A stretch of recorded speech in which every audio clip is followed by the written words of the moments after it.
വാര്യർ സാറേ, അവൻ സമ്മതിച്ചോ? ടീച്ചറിന്റെ നിർബന്ധം കൊണ്ടാണ് ഞാൻ അവനെ സമ്മതിപ്പിച്ചത്. എല്ലാം അറിഞ്ഞിട്ടും ഒന്നും അറിയാത്തവനെ പോലെ ഞാൻ അവനെ കൊണ്ട് സമ്മതിപ്പിച്ചു. ഒരു മുറിവുണങ്ങാൻ അതിൻ്റെതായ സമയമുണ്ട്. അതൊക്കെ ശരി തന്നെ. ഒരു പെണ്ണിന്റെ മുറിവ് മറ്റൊരു പെണ്ണിനെ മാറ്റാനാവും. വാര്യർ സാറേ, ഈ ബന്ധത്തെ പറ്റി പറയുകയാണെങ്കിൽ ഇട്ടുമൂടത്തക്ക സ്വത്ത്, IT കമ്പനിയിൽ ഉയർന്ന ശമ്പളം, അതിസുന്ദരി, ആര് കണ്ടാലും ഒന്ന് മോഹിക്കും. എല്ലാം ശരി തന്നെ. വിവാഹം കഴിക്കാൻ രവിക്ക് സമ്മതവുമാണ്. ആദ്യം അവർ പരസ്പരം ഒന്ന് കാണട്ടെ, ബാക്കിയൊക്കെ അതിനുശേഷം. എന്നാ ഞാൻ ഇറങ്ങട്ടെ. ഇതുവരെയുള്ള കഥ നിങ്ങൾക്ക് ഇഷ്ടപ്പെട്ട് കാണുമല്ലോ. രവി നാട്ടിൽ തിരിച്ചെത്തിയതോടെ സുമതി അമ്മ എൻ്റെ വിലക്കും നീക്കി. കാരണമുണ്ടേ, പെണ്ണ് കാണാൻ കൊണ്ടുപോകാൻ ഒരാൾ വേണ്ടേ? മോനെ, ദാ വാര്യർ സാറിനോട് ഇന്ന് ചെല്ലാന്നല്ലേ പറഞ്ഞത്? ചെല്ല്, മടിച്ചിരിക്കാതെ പോയി ഷേവൊക്കെ ചെയ്ത് മുടിയൊക്കെ വെട്ടി സുന്ദരനായിട്ട് വാ. ചെല്ല്, എണീക്ക്.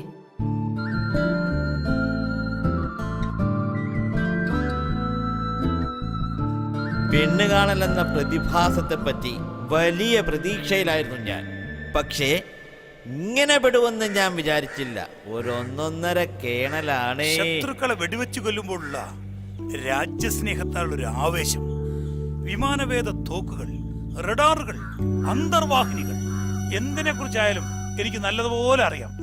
യുദ്ധമുഖങ്ങളിൽ അങ്ങനെ എന്തെല്ലാം അതൊന്ന് വേറെ തന്നെയാണ്. അനുഭവിച്ചറിഞ്ഞാലേ മനസ്സിലാവൂ.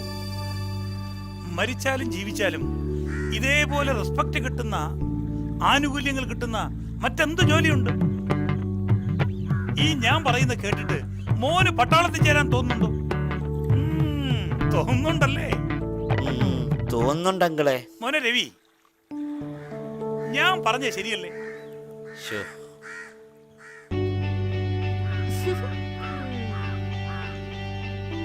Army life is different. അച്ഛാ, ഇവര് മിലിറ്ററി ചേരാൻ വന്നതോ എന്നെ പെണ്ണ് കാണാൻ വന്നതോ? ഞാൻ ആ കാര്യം മറന്നുപോയി. അയ്യോ, മോള് വാ. ജോർജേ, വരൂ. ആഹാ, ആരും ഇതുവരൊന്നും കഴിച്ചില്ലേ? വാ ജോർജേ, നമുക്ക് അകത്തിരുന്ന് കുറേ കാര്യങ്ങൾ ഇനിയും പറയാനുണ്ട്. രവിയേ, നിന്റെ സമയം കൊള്ളാടാ. ഇതിനേക്കാൾ നല്ലത് ഞാൻ കുർബാനയ്ക്ക് അച്ഛൻ ബോറടിപ്പിച്ചല്ലേ? അച്ഛൻ അങ്ങനാ, മിലിറ്ററിയിലെ കാര്യം പറഞ്ഞാ പിന്നെ നിർത്തത്തില്ല.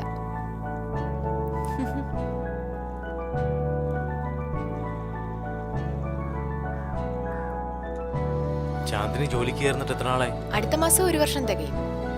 ഓക്കെ. ഇപ്പോഴും കവിതയൊക്കെ എഴുതാറുണ്ടോ? ഫാന്റസി വിട്ട് യാഥാർത്ഥ്യത്തിലേക്കുള്ള മുന്നോടിയാണോ വിവാഹം കഴിക്കാനുള്ള തീരുമാനം? ശരിയാ, നമുക്കൊന്ന് അങ്ങോട്ട് നിന്നാലോ? ഇവിടൊക്കെ ഇഷ്ടപ്പെട്ടോ? കലാകാരന്മാരൊക്കെ പ്രകൃതി സ്നേഹികളാണെന്ന് കേട്ടിട്ടുണ്ട്, ശരിയാണോ? അതിസുന്ദരമായ ഈ പ്രകൃതിയെയും തന്നെയും എനിക്ക് ഒരുപാട് ഇഷ്ടമായി.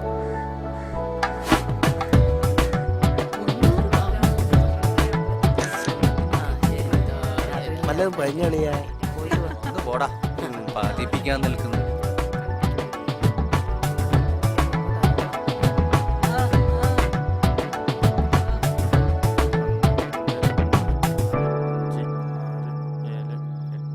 അമ്മ ഇതാ പൈസ. എന്തിനാടാ എനിക്ക്? നീ വെച്ചോ, വെച്ചോ, വെച്ചോ. എനിക്ക് വേണ്ട, വച്ചോ. ആ മക്കളെ, എല്ലാരും ഭക്ഷണം കഴിച്ചോ? ആ, കഴിച്ചു. ഇനി പഴയതുപോലെ ഒന്നും അല്ല. നിങ്ങൾ കറക്കമൊക്കെ കുറച്ച് കുറയ്ക്കണം. ശരി അമ്മേ. രവിയെ ഇനി ഇങ്ങനെ ശല്യപ്പെടുത്താൻ പറ്റത്തില്ല. ഇല്ലമ്മേ, ഞങ്ങൾ ഇനി വരുന്നേ ഇല്ല. ഇനി ഈ ഭാഗത്തോട്ടേ വരും. ഇനി പഴയതുപോലെ ഒന്നും പറ്റില്ല മക്കളെ. പോട്ടെ അമ്മേ. പോയിട്ട് പോ മക്കളെ. ആ പൊട്ടൻ ജോർജ് രക്ഷപ്പെട്ടു. എല്ലാ കുഴപ്പവും അവനാ ഉണ്ടാക്കുന്നത്. കുറ്റം മൊത്തം നമുക്കും. അവൻ എന്തിയാടാ കോശി? ആരോടാ ചോദിക്കുന്നത്? അതെങ്ങനെയാ? ഇവന് കിളി 4 പറഞ്ഞത്.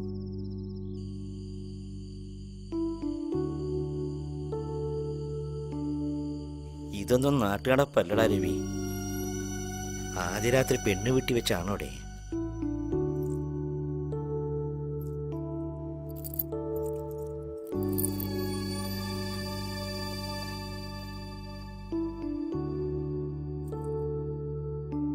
സംസാരിച്ച് തീർന്നില്ലേ? സമയം ഒരുപാടായി. നിന്റെ വിഷമം എനിക്ക് മനസ്സിലാവുന്നുണ്ടടാ. ഏയ്, എനിക്കൊരു വിഷമവുമില്ല ജോർജ്. എല്ലാം അമ്മയ്ക്ക് വേണ്ടിയല്ലേ ചെയ്യുന്നേ. ആ, അമ്മയുടെ സന്തോഷമാ എന്റെ സന്തോഷം. അവനെ വിടാൻ ഉദ്ദേശമില്ലേ ജോർജേ? സമയം കുറെ ആയി കേട്ടോ. ഞാൻ എത്തിക്കോളാം. എന്നാ ശരി. ജോർജ് പോകുന്നില്ലേ? അപ്പൊ കാണാം. ശരിടാ. ഓ, മറ്റാരേക്കാളും രവിയുടെ മനസ്സറിയാവുന്ന എനിക്ക് തല കുനിച്ചുള്ള അവന്റെ ആ പോക്ക് താങ്ങാവുന്നതിലും അപ്പുറമായിരുന്നു. എന്താവുമോ?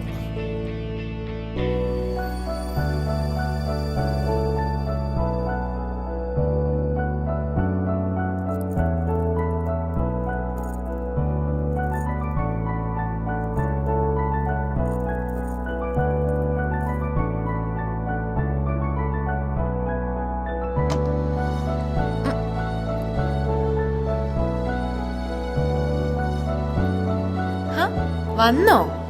ഇതെവിടായിരുന്നു? കൂട്ടുകാരനോട് സംസാരിച്ചോണ്ടിരിക്കുവായിരുന്നോ? ഇനി പഴയതുപോലൊന്നും പറ്റില്ല.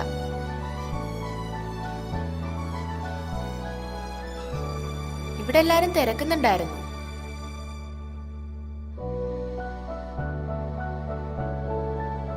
എന്റെ ഫ്രണ്ട്സാ, വിഷസ് അയച്ചേക്കുവാ. ഞാനൊന്ന് റിപ്ലൈ കൊടുത്തോട്ടെ പ്ലീസ്, ഒന്നും തോന്നല്ലേ. പറ്റിച്ചല്ല എന്നെ. ഞാൻ ഒരുപാട് പ്രതീക്ഷിച്ചായിരുന്നു, എന്നാലും വന്നില്ലല്ലോ. ആ, ഫംഗ്ഷനൊക്കെ എപ്പോഴാ കഴിഞ്ഞത്? ഒന്ന് പോ. ആ, സാരമില്ല, നീ പറഞ്ഞോ. ഹാ, ഇവിടെ ഉണ്ട്. പാവാ.